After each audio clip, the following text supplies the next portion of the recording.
In a historic and bold move that could redefine the future of agriculture in Africa, President Ibrahim Traoré of Burkina Faso has officially launched the continent's largest ever irrigation project, a vast canal system that promises to breathe new life into the Sahel's parched earth.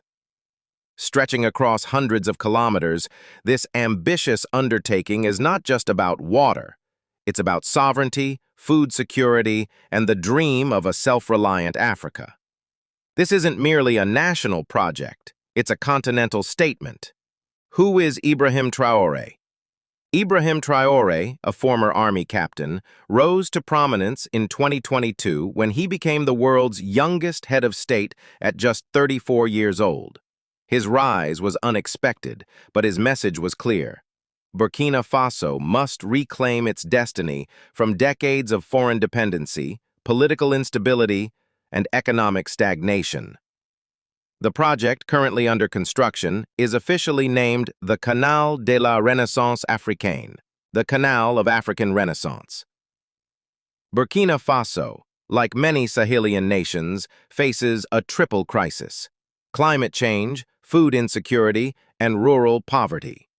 The canal is expected to generate over 250,000 direct jobs in farming, construction, engineering, and logistics, and millions more indirectly through value chains in agro-processing, transport, and export.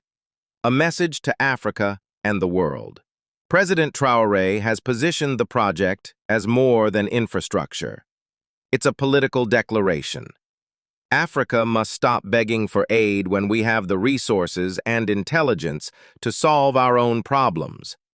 Ibrahim Traoré, Canal Groundbreaking Ceremony. This initiative challenges the old aid-based development model that has defined African politics for decades. Rather than waiting on loans from the IMF or infrastructure packages from Europe or China, Traoré is turning inward and rallying support from within the continent. He's also receiving technical assistance from neighboring countries like Mali and Niger, both of whom are also under military-led governments.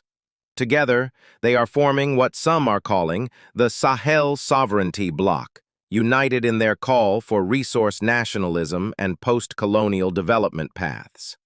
Challenges ahead. No project of this scale is without risks: funding and logistics. Despite internal financing efforts, maintaining such a large-scale project requires consistent funding, materials, and manpower, especially in a country facing ongoing security challenges. Environmental impact. Altering natural water flows can have unintended ecological consequences. Environmentalists are urging careful assessment to avoid disrupting biodiversity, wetlands, and downstream communities. Burkina Faso is still battling insurgent groups in its northern regions. The canal passes through several sensitive zones. Traoré's government has deployed additional military itself. Critics argue that refusing aid and pivoting toward African-only alliances could reduce access to international markets and technology. How lives will change. For the average Burkinabe farmer, the canal could mean year-round farming for the first time, better crop yields and incomes, access to water for livestock and household use, new schools, clinics, and markets along canal zones. Observers across the continent are watching closely. From Senegal to Sudan, leaders and citizens alike are inspired by the scale and symbolism of the project. Could this be a template for African-led, African-funded development? Could it spark a continental shift in how nations build infrastructure, manage natural resources, and empower local economies? President Traoré certainly hopes so.